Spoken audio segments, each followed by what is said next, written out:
Hey, what's up? Sorry about being late. Sometimes I get swept up into some of the things that you're writing on the wall, and I had to go live to talk about this whole super team fiasco, but I'll save that for another time. I wanted to talk to you real quick about something else that's been bothering me.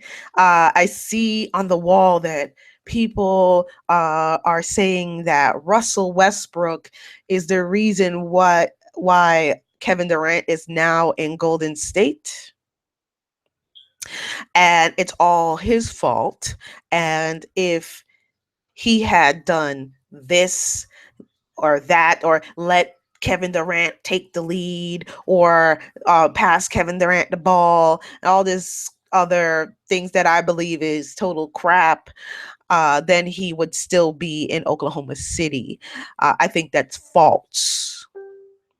Okay, Russell Westbrook shouldn't be the person that changes himself. He's been the same Russell Westbrook all these years to accommodate for Kevin Durant, who wanted, I don't know, either, I don't want to make assumptions. I just feel like he couldn't adapt to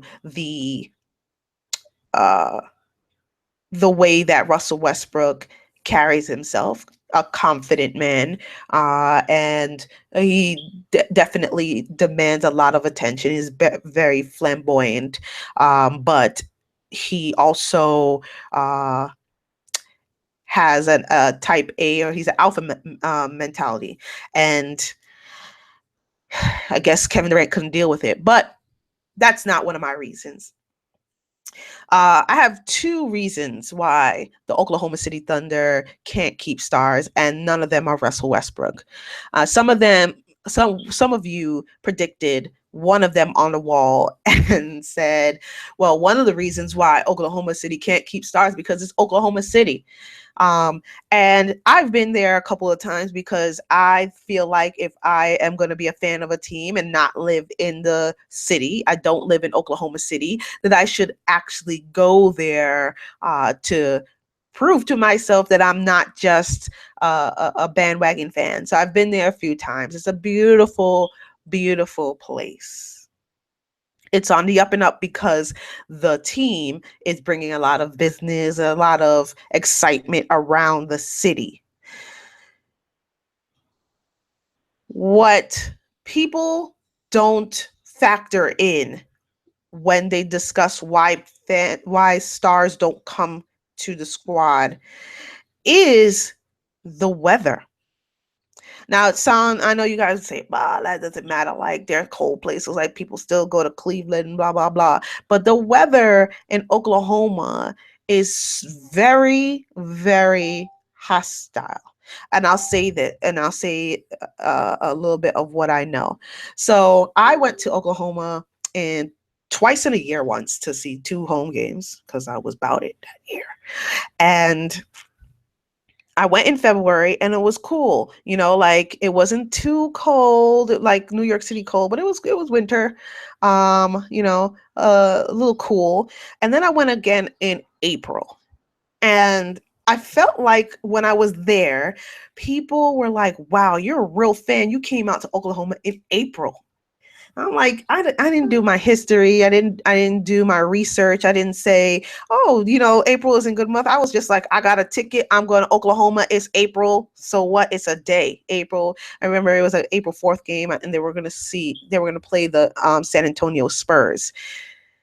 April happens to be the beginning of the tornado season for Oklahoma. Oklahoma, and this is a fact, has about 150 tornadoes throughout the year, with most of their tornadoes happening from April to about now, May, June. This is or April through May would be the hot season, or the high season for tornadoes. Again, as I mentioned before, they have 150 tornadoes during the year. And not only is it tornadoes, but they have a lot of hail. And when I say hail, I mean real hail. So the second time around, I went shopping with my friend. We went to the mall and I looked around the parking lot and I noticed all the hoods of the cars it looked like Braille. They all were dented in. And I said, what like I don't what's happening here, and the hail is that bad in Oklahoma City that all the cars show signs of hail beating the car.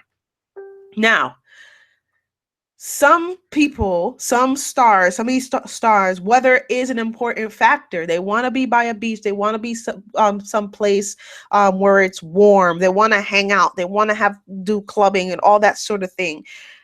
That is probably like the clubbing maybe is there a little bit in Oklahoma, but it's not like, in LA, a Miami, a Houston, even a New York. It's not that.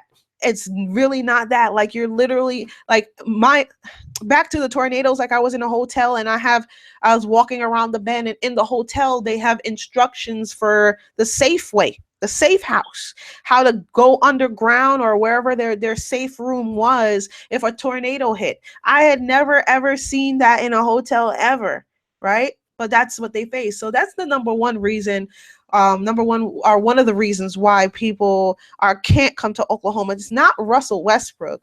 I mean, who knows the procedure to survive a tornado, and who wants to be taught that? Some players don't mind it. Obviously, Russell Westbrook, he's gone accustomed to Oklahoma City. That is his home. That's where he looks like he's going to be staying, and he's used to it. Not to say that Kevin Durant wasn't used to it, but that's why they couldn't bring other people there.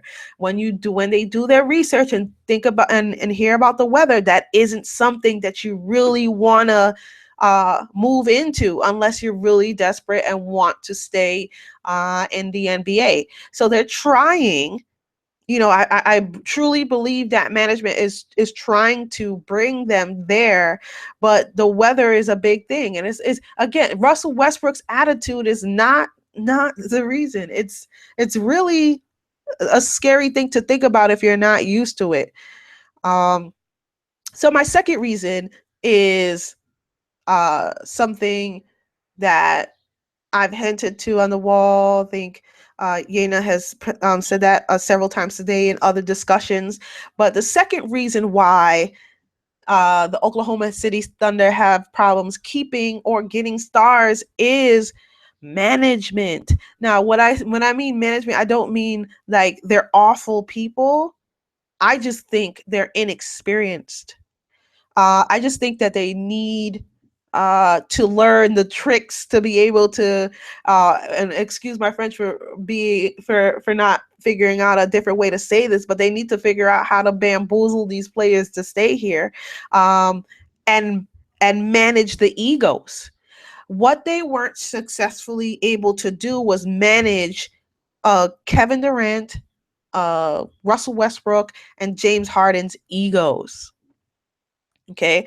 Right now, Golden State is doing something special in that they've managed to corral all these players that could have their own teams, manage the egos, and have them buy into the system that they all can equally be on the squad, and or at least put them mentally in a place where they know they're going for one goal. Every player says, yeah, I'm trying to win a championship. We're trying to win a championship, but they're not believing in each other as a team to get there and understanding sacrifice, because they all are sacrificing. And again, this is the reason why I said Klay Thompson is gonna leave. I'm hoping his ego is still in there. I hope his ego, he's not in a sunken place in that, but I'm hoping he leaves, specifically because I think he's so talented and he could have his own team. But with the way that they're set up, he's not going to reach his full potential. But how they set up is a testament to how management was able to have them buy in to sacrificing the money or the touches or the amount of shots they would take. Oklahoma City wasn't able to